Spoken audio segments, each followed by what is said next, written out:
시청자 여러분 안녕하십니까? NTN-투데이입니다.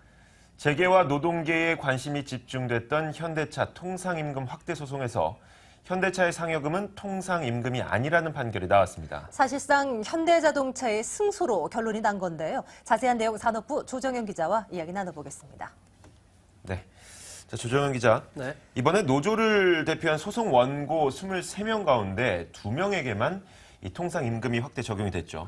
네, 그렇습니다. 통상임금은 그 각종 연장 근로나 야간 근로, 휴일 근로 같은 각종 수당을 산정하는 근거가 됩니다. 이번 판결 방향에 따라서 현대차 노조원 51,600명의 3년치 수당이 좌우가 될 수 있기 때문에 재계와 노동계의 관심이 집중이 됐던 사안입니다. 서울중앙지법 민사 42부가 오늘 오전 10시에 1심 선고를 내렸는데 현대차의 상여금이 대부분 통상임금에 해당되지 않는다고 이렇게 판시했습니다. 현대차의 상여금 지급 세칙에 15일 이상 근무한 근로자에게만 지급한다는 내용이 있기 때문에 이 고정성이 결여가 됐다는 그런 설명인데요. 대법원 전원합의체가 지난 2013년 통상임금의 기준으로 제시한 고정성은 그 추가적인 조건과 관계없이 당연히 지급되도록 확정돼 있는 것을 뜻합니다.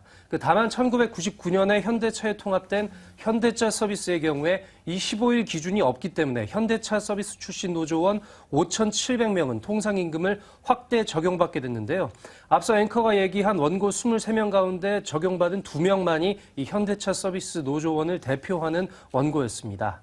그 현대차 서비스의 그 수당 상당수가 통상임금과 관계가 없는 성격이어서 현대차가 부담할 추가 수당 부담은 많아야 수백억 원 수준으로 확 낮아질 전망입니다. 공식적으로는 원고 일부 승소 판결이지만 사실상 현대차의 승소라고 봐도 무방한 결과입니다. 현대차 관계자의 말입니다. 이번 판결은 현대자동차 대다수 근로자의 상여금이 통상임금에 포함되지 않는다는 것으로 더 이상의 소모적인 논쟁에서 벗어나 합리적인 해법을 찾을 수 있는 기준점이 됐다는 데 그 의의가 있습니다. 그동안 통상임금과 관련해서는 특히 상여금의 고정성을 둘러싼 어떤 좀 엇갈린 판결들이 나오지 않았습니까? 네, 그렇습니다. 대법원이 제시한 그 통상임금의 3가지 원칙이 있는데요. 그 정기적으로 지급이 됐는지 아니면 또 일정 요건을 갖추면 지급했는지 또 재직 중인지 이 3가지를 모두 충족을 시켜야 통상임금의 확대 적용을 받을 수가 있습니다. 줄여서 얘기하면 정기성, 일률성, 고정성인데요. 가장 그 논의가 많이 되고 갈등이 많았던 게 이 고정성입니다.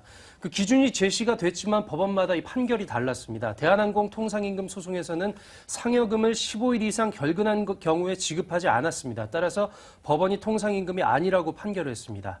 대우역에게 통상임금권에서도 퇴직자에게는 지급하지 않은 상여금은 이 통상임금이 아니라고 판단을 했는데요. 이들 사례는 대법원의 3원칙을 그대로 준용한 사례입니다.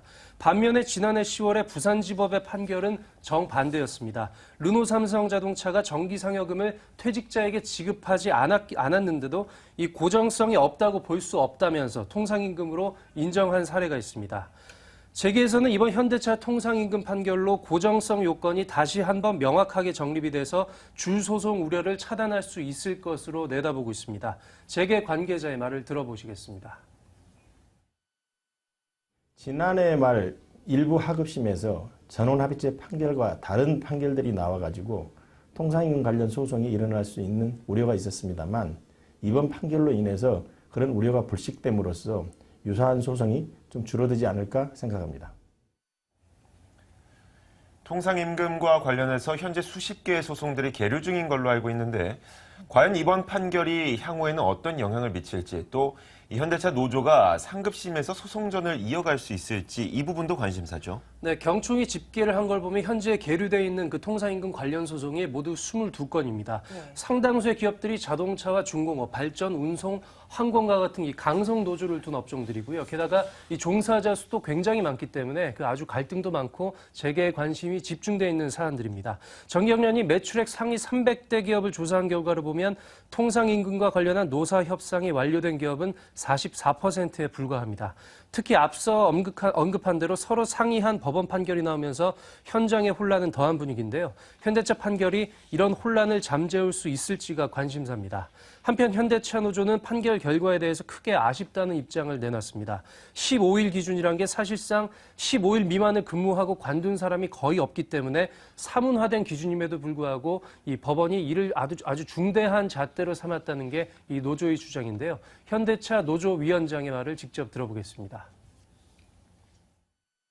합병을 하는 과정에 단체벽과 취업규칙이 동일한 회사로 합병이 이루어지면 동일한 내용을 가져가야 될 거 아니겠습니까? 그게 없었다는 게 대단히 큰 아쉬움을 가지고 있습니다.